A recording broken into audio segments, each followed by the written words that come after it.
Hey guys, I'm Xogue, and this is episode 2 of Xoguecraft. Now first of all, I want to say thanks for coming back to the second episode. I know the first one was not all that great. I was playing around with audio and video, and that was not the best combination. I've been working on it a little more, researching a little bit, trying to learn these programs that I use, which is D3D Gear to record, and Vegas Pro to edit. So if you guys have any tips, let me know. More than happy to do what I can to make these videos better. Now we're here in the Nether. The reason for that is because I really wanted to do this project, but it was outside the scope of the episode, so I figured I would record it and just kind of show it right at the beginning, and then we can jump into the base and spawn area, the building side of things. Now this is my portal. That one right there is my portal. It used to be up there, but I went ahead and moved it down here so it was on the same level as Rome's. See, the top is right here. And the reason I did that is just because it's easier to get back and forth between our bases this way. We've always liked being able to visit each other's bases real quickly, easily. We're always trading supplies and stuff. It just makes it a whole lot easier. The other reason is that we wanted our slaughterhouse to be right by these portals. Now this is what I wanted to show you guys. Now this started out as like a safe room of sorts from the pigmen when we accidentally hit one. But it actually turned into quite the XP grinder, gold collector, just fun time thing. It's just awesome. It really is. So I want to show it to you, and then I'm going to go into building and I'm going to expand upon it and make it so much better. And while I'm doing this, let me find an area where I'm not going to get mugged. Let me go ahead and climb up top here. Is this? Let's go ahead and shoot one of these guys. There we go, look at that. All of them coming around. They can't get to me right now. Now, this is just, you see I'm level 7 right now. Let's see what level I get to just after this one little group. Once they start to slow down, because sometimes they don't like to stop coming on over. Now one benefit of this is that you don't always have to use your own sword. So you're not always wasting the durability of it. As soon as they drop one, I usually check every now and then to see if they've dropped one. Now they don't want to drop them for me. But I've gone through an entire session without using my sword at all, which I find awesome because usually XP grinders or any kind of collection thing, you're not wasting any kind of durability. And that is really no different. You don't have to use your sword. A stone sword, which I have a few supplies for, that's what I've been doing instead of, you know, my good sword. That's what I've been using, just a stone one. Right now, this is one, it's a little bottleneck, and I want to solve that with the upgrade that I'm planning on doing in a little while. But as you can see, I went from 7 to 13, which really isn't all that impressive right now, but that was one group. You can literally run around and collect like 3 or 4, 5 groups at one time. Run back here, and you can get to level 30 in just a few minutes. And maybe that's a little bit of an exaggeration, but it's pretty quick. I've done it a few times, and that's how I got, you know, my diamond sword. I think I might have, no, I have my pickaxe. I now have a Silk Touch pickaxe and a Fortune 3 pickaxe. And the Silk Touch one has Efficiency 5 and Unbreaking 3, so that is now a perfect Silk Touch pick. And its name is Down with the Silkness. Alright. Thought I'd throw that out there. Anyway, so this is not bad. Now, other XP grinders and things, obviously, you know, they're going to be better. The Ender is by far the best, and this is not a replacement for any of them. The reason this is so good is because it combines 2 or 3 different functions that are previously separate. And this is something you can do almost right when you get here. You get a diamond pick, get a few obsidian blocks to make your portal, get into the Nether and dig into the side of a wall, and you're pretty much good. That's all you really need. Try to shoot me. You got me that time. There you go, blowing holes in things. Patch that up so I don't get mugged in the side. And let's go take care of this ghast real quick, because he's bugging me.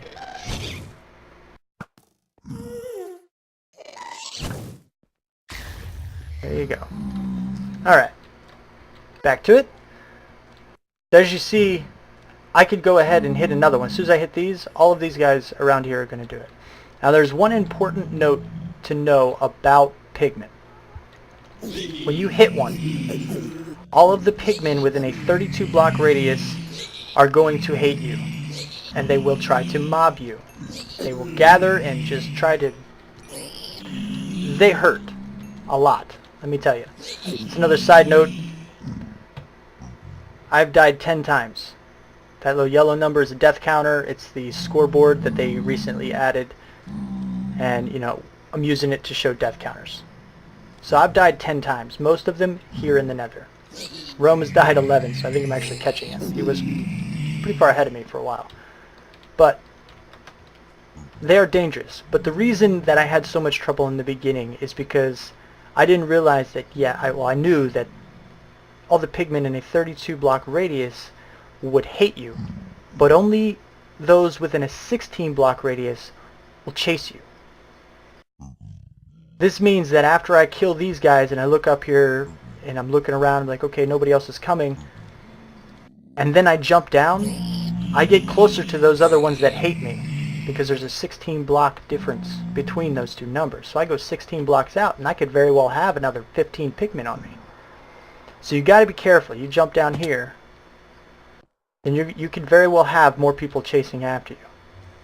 And in this case, it's just a few. Oh, see? Just like that. So you got to be careful when if you plan on building something like this. Just be smart about it. Now I'm going to go ahead. I'm going to take care of these guys. I'm going to explain a little bit more about what I want to do, how this thing is constructed. Actually, I guess I can do that while I'm fighting these guys. This piston and this switch, they don't matter. They are connected, but that was based on an earlier prototype. All you need is the fence piece. You don't need any of those mechanics. You need a fence piece, you need a pickaxe to dig out the room, and you just need an exit that is 2 blocks high. And we use a ladder. That's how we get in and out. That just makes sense to us. You know, that just works. And other than that, you really don't need anything. Now we've modified this one a little bit to include the hoppers you see here that just kind of lead right into this chest, which is what I've been collecting from. And as you see, I have a decent amount of gold. I really haven't been here very long.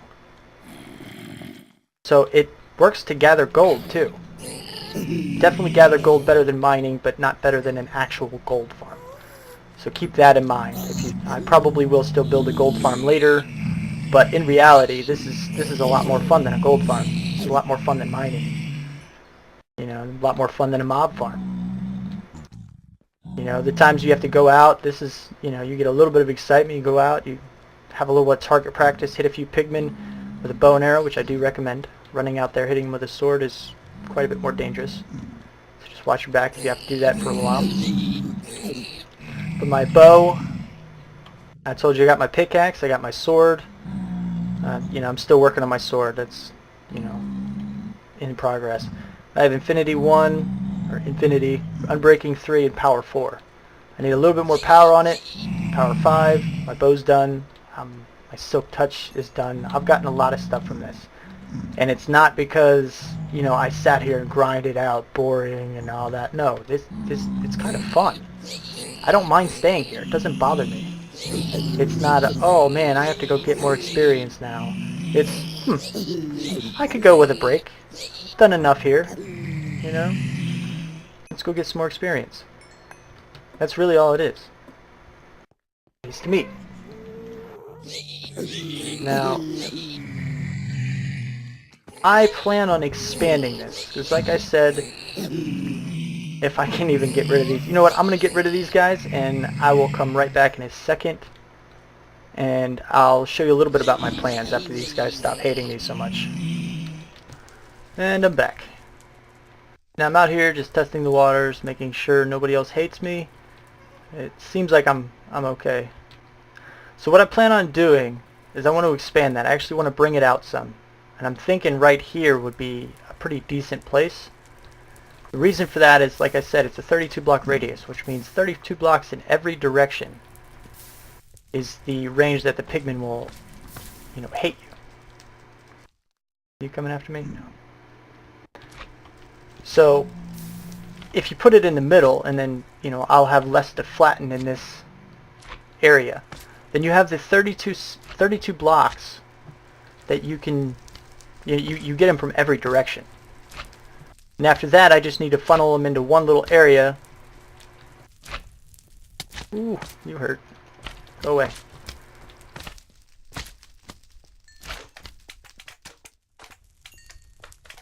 Alright. Sorry for this little delay. These guys are a pain. Come on. Okay. But I just need to funnel them into one little area. It looks like you're coming after me? Then I'm all paranoid. Okay. I funnel them into one little area and just kind of slash away. And as I do, every pigman that spawns within that range will hate me. But what I also need to do is find a safe way to walk 16 blocks in each direction so that I can get all the extra guys. So that way, when I do plan to leave, when I do want to come out into the Nether, like to visit the fortress or, explore a little bit or, anything like that, then I can do so safely. Another thing that I want to do is I want to make sure that I hook the entire system into our little portal here. Portal area. That will also be safe.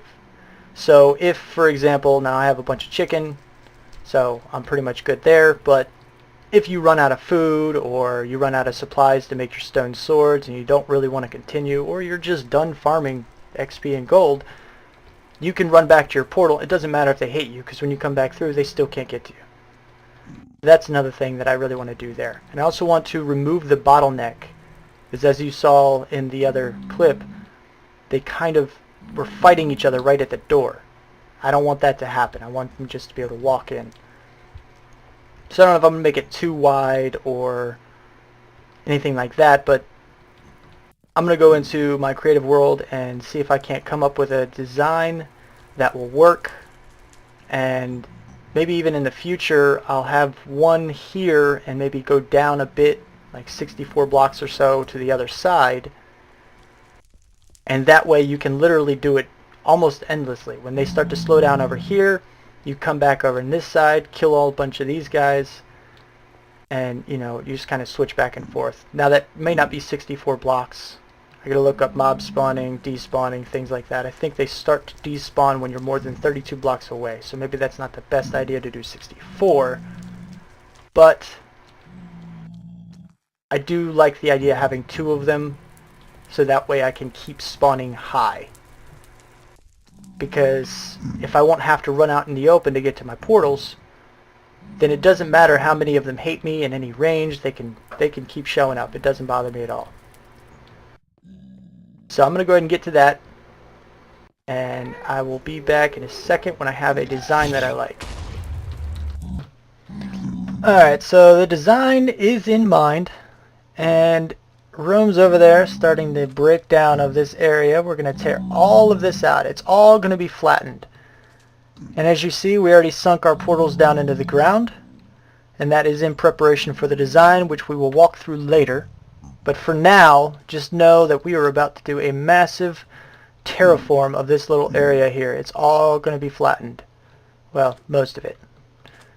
And that is just because that's what the design calls for at the moment. So we're going to get to that, and in a second I'll be right back to probably have a little bit of the base structure done. We'll show you around that, and then I will snap right back to the finished product and walk you around that. Alright, so here we are. We're now done with the clearing. As you can see, it's a huge area. It's 45 from each side. Now it does not need to be that big. I just decided why not make it 45, which turned out to be more of a hassle than I thought it would be. But the border is done. It's all flattened, and we are ready to start the construction. That guy is going to go away, our old slaughterhouse. That's going to disappear after we're finished. And that's just so in case we do accidentally hit a pigman, we have somewhere to go to avoid, well, being demolished. So, we're going to go ahead and get ready to do this stuff. And we're going to show you the whole process from start to finish using that guy right there. Just got my new account, my camera guy. So we're going to see how well this works. Hang tight.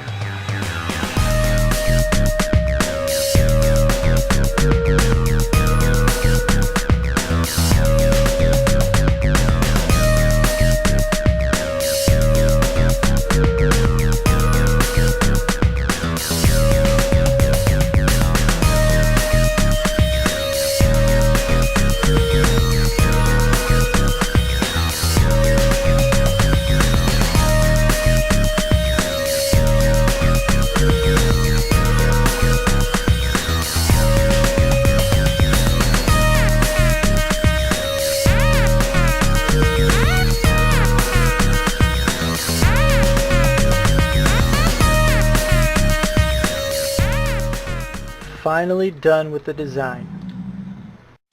Okay, so I'm here in front of my portal. There's Rome's portal. This is just how we get between our bases. Makes it a lot easier than swimming across water. And all of these chests are filled with netherrack. They're all just so much digging. Now Rome's already up here. He's demonstrating all of this. Just gives you something to watch, I guess, until I'm done explaining things. But as you can see, the design is just a little bit different. We added some, under limb coating, I guess. Kind of gives us a little bit of added protection from gassed fireballs when we're up here. Probably also going to add a little bit to these the sides just to make the platform bigger and more indestructible. But we decided to go with the nether brick. I know a lot of you are probably screaming at me saying, nether quartz, it can be blown up by gas fireballs, and you would be right. So we changed it. I like the way this looks a lot better. We also added the stairs, designed it out a little bit, so I think it looks pretty good. Now, I've been researching the pigmen for a while, and I couldn't look through the code because MCP is only updated for 1.6.4, and that just means that I can't look at the code for the version that I actually play on. And in 1.6, all of this stuff, is as it says, but it seems to be different in this version. So, everything I'm about to tell you is from just tests that I had to run, in a creative world. I just map edited the crap out of, an area and built this out a little bit, kind of ran some of my own tests. From those tests, I figured out that the pursuit range of pigmen seems to be increased. They seem to chase you from a farther distance. Now I'm not going to shoot one because if I fall and I die, that'd just be bad for recording. But Rome, he's been demonstrating the whole time, so we'll see him. Maybe we'll catch a glimpse of a pigman running from a really far distance away. Who knows? The other thing that seems to change is that when they spawn, it seems that they favor certain chunks. And in my creative world, this is definitely true. And maybe it's some other kind of environmental change, or maybe it's not the chunk, or some other thing in the build. I'm not sure. But in that creative world, that just seems to be what it is. If you want to see that, I'll do a little demonstration, put up another video. If you want that kind of thing, just let me know in the comments, and I will go into that world, and I will put up a video real quick of some of the research that I did. Now, there are a lot of benefits to this design. Some of which I went over already. It's easy to build right in the beginning. You get a pickaxe, get some obsidian, you can come here and you can build something like our old slaughterhouse almost instantly. It's really not hard to do. Design like this requires a little more resources, but it's still not that difficult. Aside from the mass amount of digging, which is quite a bit. But aside from that, clearing out this huge area, it opens up a lot of spawnable space for other mobs too. And since we're always clearing out pigmen when we're here, that gives them a better chance of spawning, and that includes ghasts. and magma cubes. So if you need magma cream or gas tiers, this kind of a setup would work out really well. For example, I have 17 gas tiers. Rome has 36 of them. We're not even using them right now. And we have that many. We can make so many potions with those. But from this build, you can get, you know, the magma cream, the gas tiers, the gold, the experience, and in the future, if the rumor I heard is true, that is a if, and if that rumor is true, there is a disenchant coming. I don't know when, but you'll be able to take the enchantments off of items, and that would be really nice. Because these guys also drop their swords, which have sometimes enchantments on them. Maybe we'll go down there and check them out a little bit too. So that would be another way to get enchantments for your items. I know I've picked up a few looting swords. That'd be nice. But with all of those benefits, keep in mind that the specific purpose farms, such as, you know, the Ender for experience or the Overworld Pigman farm for gold, they are going to be better. They are going to yield better results. So don't think this is a very simple replacement for, you know, any of them. I will probably end up building both of those farms in the future. However, they are somewhat difficult to construct on their own. This is very simple to build, and thus it is best built right in the beginning of a map, such as what I did.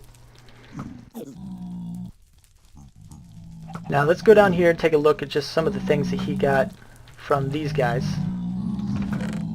Lots and lots of gold. Look at all that. Huge amount of gold nuggets, bunch of, you know, golden swords. He's only been down here for about 10 minutes. Now granted, he does have a looting sword on, so he's going to be getting more gold nuggets and stuff, but even without that, you're going to get a decent amount. And what level are you right now, Rome? 46. He's level 46. I don't know why you need to be level 46, but he's level 46. So you can get a lot of level 30 enchants with that. Granted, part of that's probably my fault because I like to do multiple takes just to make sure I get things right. But there you go. You got him.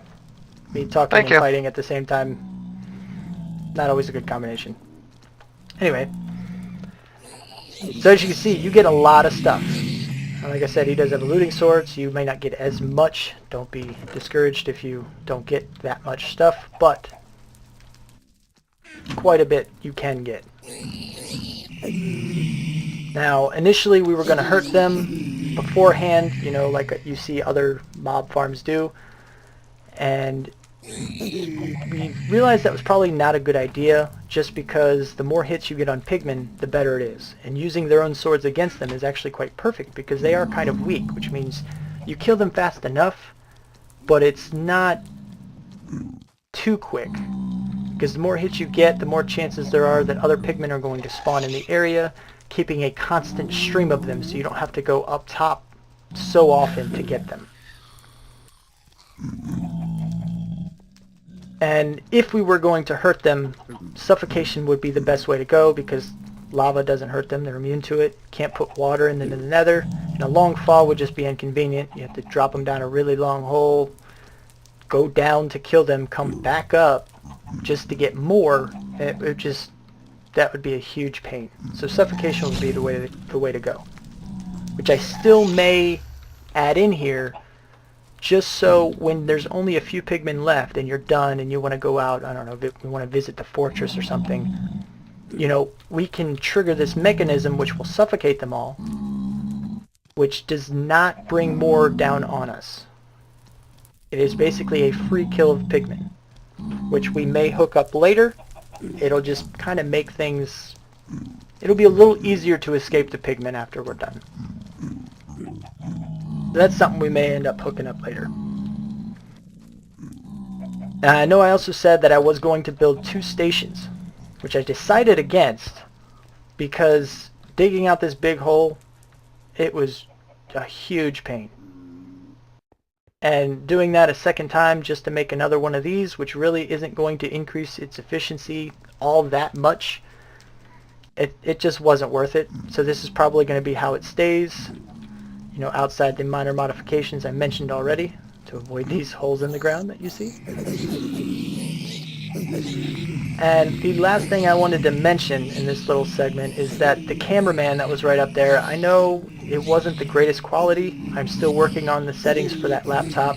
It's not the greatest laptop, it's a little old, but I think it can handle what it needs to handle to make future time lapses, you know, looking down on me better. And last but not least, I did say I was going to try to make time for building out my house and my base. This was supposed to be a small little segment.